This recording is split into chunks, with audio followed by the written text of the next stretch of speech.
So zapsters alone are like real weak boys. The only troops in the game that they one-shot are skeletons and bats. They take 2 hits to kill spear goblins,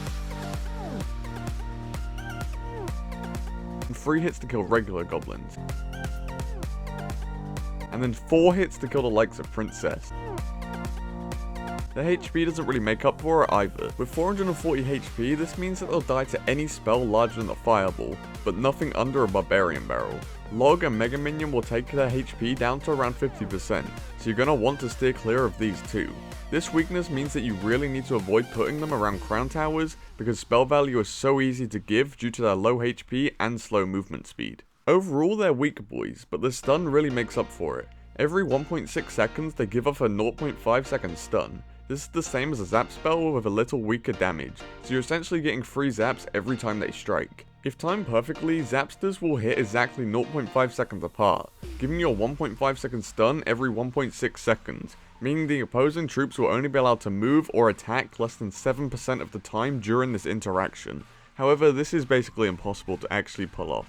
Alright, so let's get into some of the actual techie stuff now. When placing the zapsters, always split them. The only scenario where you shouldn't is when your opponent's big spell is definitely out of hand. I usually go 1 into my defending lane, as players will still use spells on the 2. You never want to be giving your opponent spell value on the tower that they are attacking. Doing this gives me a free 0.5 second stun every 1.6 seconds, on top of how I'm defending already. When you have them against a larger push, do not use them for DPS.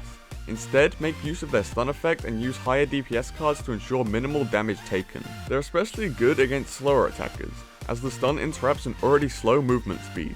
They're less effective against faster units, as they'll just zoom on by to your tower. When splitting 3-0, knowing your opponent can't kill them with a spell, place them in this row formation here.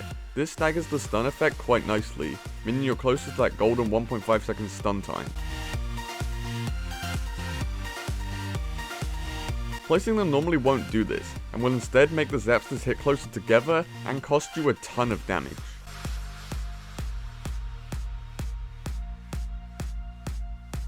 When you split the zapsters and have spare elixir, push in with the 2 that you've put into your offense lane. These are really good at stunning bigger units with slow attack speed, and can really aid your push. If they lock onto the tower, it affects the DPS heavily, and can change so many interactions. Your opponent may even need to spend more elixir here, which puts you even further ahead.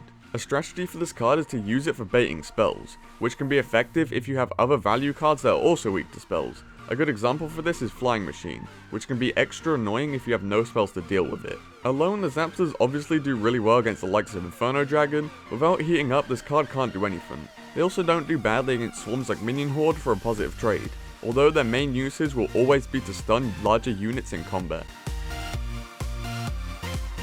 Overall, I personally actually hate the zapsters as a card. I don't think they should be in the game because it's just more spell bait and with a damn stun this time. Let me know what you think about this card in a poll that I should remember to do, and also I should probably ask you to subscribe if you enjoyed the content. Today's featured comments come from the Divine Gamer and Leon Leo, who ask about Snowball replacing either Zap, Log or Arrows, to which I think this answer is variable. Snowball is hella strong if you master the knockback, and is definitely better than Arrows in my opinion. Zap and Log will still reign supreme though, because their role in the game is already defined and they're easier to use in terms of skill. I will probably leave some bridge spam action for you all to enjoy, but apart from that, peace.